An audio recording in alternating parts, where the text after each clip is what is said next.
नमस्कार, आप देख रहे हैं हेडलाइंस न्यूज। दिन भर की ताज़ा खबरों के लिए अभी सब्सक्राइब करें, साथ में बेल आइकन भी प्रेस कर लें। खबरों में आगे बढ़ने से पहले वीडियो को लाइक जरूर करें और अपने दोस्तों के साथ ज़्यादा से ज़्यादा शेयर करें।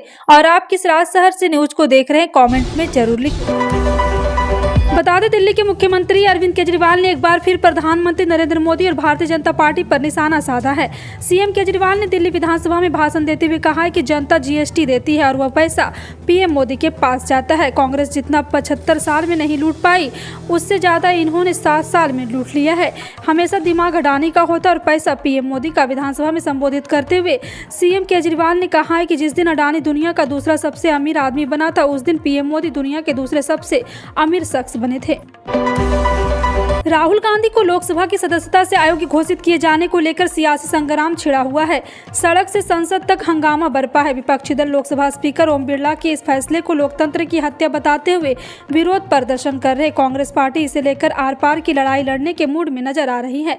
कांग्रेस सूत्रों की माने तो विपक्षी दल लोकसभा स्पीकर ओम बिरला के खिलाफ अविश्वास प्रस्ताव लाने पर विचार कर रहे हैं। लोकसभा स्पीकर के खिलाफ विपक्ष अविश्वास प्रस्ताव ला सकता है।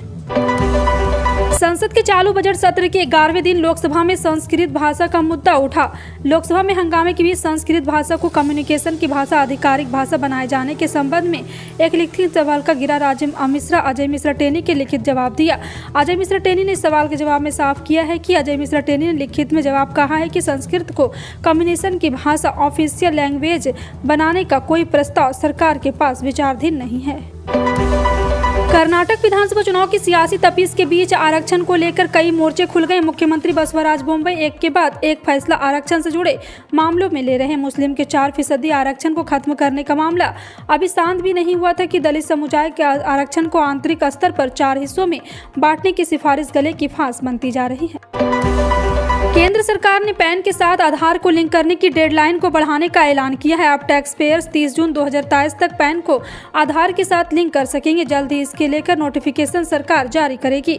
वित्त मंत्रालय की तरफ से जारी प्रेस रिलीज में कहा गया है कि टैक्स पेयर्स को राहत देने के लिए पैन के साथ आधार को लिंक करने की डेडलाइन 31 मार्च 2023 बढ़ाकर 30 जून 2023 कर दिया गया। इसके बाद टैक्स पेयर्स बगैर किसी परेशानी के पैन के साथ आधार को लिंक कर सकते हैं। पश्चिम बंगाल में इस साल पंचायत चुनाव के मद्देनजर बंगाल की राजनीति गर्मा गई। सीएम ममता बनर्जी ने सिंगूर में 12,000 किलोमीटर सड़क बनाने का ऐलान किया है और विपक्ष पर हमला बोला है। दूसरी ओर बंगाल भाजपा भी ममता सरकार के खिलाफ किसानों के मुद्दे पर मंगलवार को सड़क पर उतरी है। नेता प्रतिपक्ष शुभेंदु अधिकारी ने कोलकाता की सड़कों पर मोर्चा संभाला। भाजपा खेमा राज्य में किसान के खिलाफ बदहाली का आरोप लगाते हुए सड़क पर उतर गए हैं। देश में धान का कटोरा कहे जाने वाले छत्तीसगढ़ में राजनीति धान और चावल इर्द गिर्द घूमती हुई नजर आती है। भाजपा के 15 वर्षों के राज्य पूरी सियासत चावल पर ही केंद्रित रही। 1 रुपये किलो चावल देकर रमन सिंह पूरे प्रदेश में चाउर वाले बाबा बन गए। बाबा की छवि को तोड़ने के लिए काका यानी कि सीएम भूपेश बघेल ने प्रदेश की सियासत को चावल से धान पर ला दिया है। धान से धनवान हुए किसान का नारा देने वाले सीएम बघेल ने धान का समर्थन मूल्य 2,500 रुपये करने का वादा कर पिछला विधानसभा चुनाव जीता था, लेकिन अब मिशन 2023 फतह करने के लिए प्रति एकड़ 15 की जगह 20 क्विंटल धान खरीदने की घोषणा पर बड़ा दांव चला। सौर ऊर्जा के लिए जरूरी मॉड्यूल के घरेलू स्तर पर निर्माण को प्रोत्साहन देने की सरकार की योजना अब रफ्तार पकड़ने लगी है। बिजली मंत्रालय ने सोमवार को देश में 39,600 मेगावाट क्षमता की परियोजनाओं के लिए आवश्यक सोलर पीवी मॉड्यूल का निर्माण घरेलू स्तर पर करने का ठेका 11 कंपनियों को प्रोडक्शन लिंक स्कीम के तहत दिया है। इसमें Reliance, JSW, Tata power solar, renew जैसी दिग्गज कंपनियां हैं। सुप्रीम कोर्ट ज्ञानवापी मामले में दाखिल हिंदू पक्ष की याचिकाओं पर सुनवाई करने के लिए तैयार हो गए। ये सभी याचिकाएं वाराणसी की एक अदालत में दायर की गई थी। इस मामले की सुनवाई सुप्रीम कोर्ट में 21 अप्रैल को होगी। आपको बता दें कि मुख्य न्यायाधीश DY चंद्रचूड़, न्यायमूर्ति PS नरसिम्हा और न्यायमूर्ति JB पारदीवाला की पीठ इस मामले की सुनवाई कर रही है। देश में एक बार फिर कोरोना के मामले में इजाफा हो रहा है, जिससे लोगों की चिंता बढ़ने लगी। ताज़ा अपडेट के अनुसार भारत में बीते 24 घंटे में कोरोना वायरस के 1,573 नए मामले दर्ज किए गए। वहीं एक्टिव केस बढ़कर 10,981 हो गई है। केंद्रीय स्वास्थ्य मंत्रालय के मंगलवार सुबह 8 बजे अपडेट किए गए आंकड़ों के अनुसार कोविड से मरने वालों की संख्या बढ़कर 5,30,841 हो गई है। सोशल मीडिया प्लेटफॉर्म इंस्टाग्राम पर स्टार बन चुका है एक सारस स्टार बन चुका है। जी हां, आपको बता दें कि पहले यह सारस उत्तर प्रदेश में अपने स्थानीय दोस्त के साथ चर्चा में था और उससे पिछड़ने के बाद चर्चा में है। दरअसल अमेठी के मोहम्मद आरिफ और इस सारस की दोस्ती सोशल मीडिया पर खूब वायरल हुई थी। अब सारस को आरिफ से जुदा कर कानपुर प्राणी उद्यान लाया गया है। अपने दोस्त से पिछड़ने पर यह सारस बहुत मायूस रहने लगा है। रिपोर्ट के मुताबिक उसने 2 दिन से सिर्फ जीवित रहने भर खाना खाया है। नकली दवाइयों और खराब क्वालिटी की दवाई बनाने वाली फार्मा कंपनी पर सरकार ने बड़ा एक्शन लिया। सरकार ने 18 फार्मा कंपनी का लाइसेंस रद्द कर दिया है। इसके साथ ही इन कंपनियों को मैन्युफैक्चरिंग बंद करने का आदेश भी जारी कर दिया गया है। इनमें से 3 फार्मा कंपनी के खास प्रोडक्ट का परमिशन कैंसिल कर दिया गया। Drug controller general of India नकली और खराब क्वालिटी की दवाइयों के खिलाफ स्पेशल ड्राइव चला रहा है।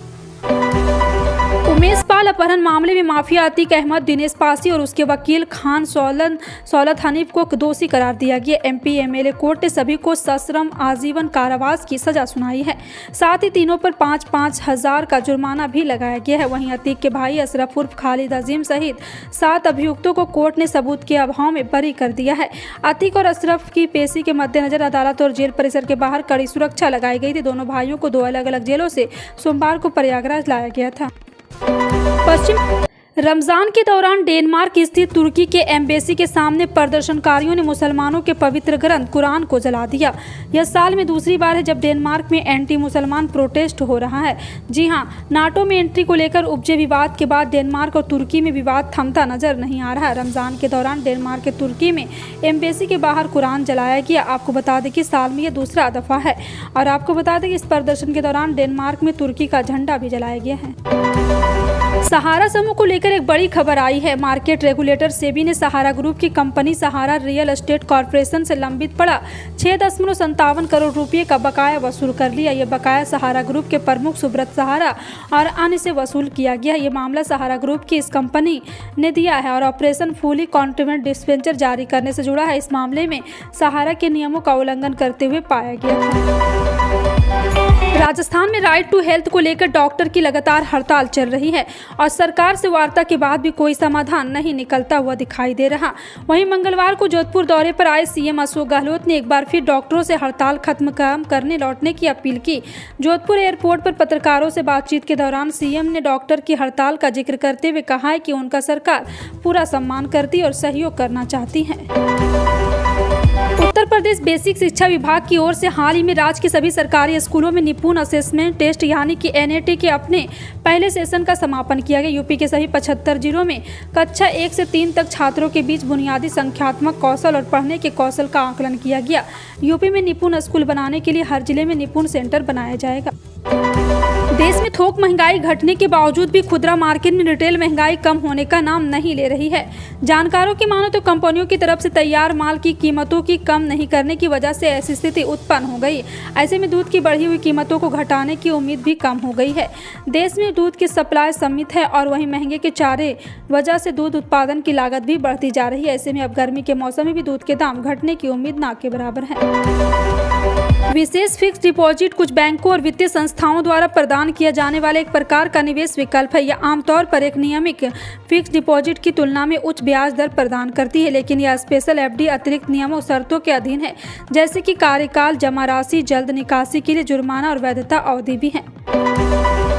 प्रदेश पर भारी कुमारी शैलजा ने केंद्र सरकार पर हमला बोला। कुमारी शैलजा ने राहुल गांधी को मानहानि मामले में सजा पर अपनी प्रतिक्रिया दी। उन्होंने कहा है कि राहुल गांधी की आवाज दबने वाली नहीं है। उन्होंने कहा है कि राहुल गांधी के खिलाफ चक्रव्यूह रचा गया। मोदी सरकार हमारे शीर्ष नेताओं को दबाने का प्रयास कर रही।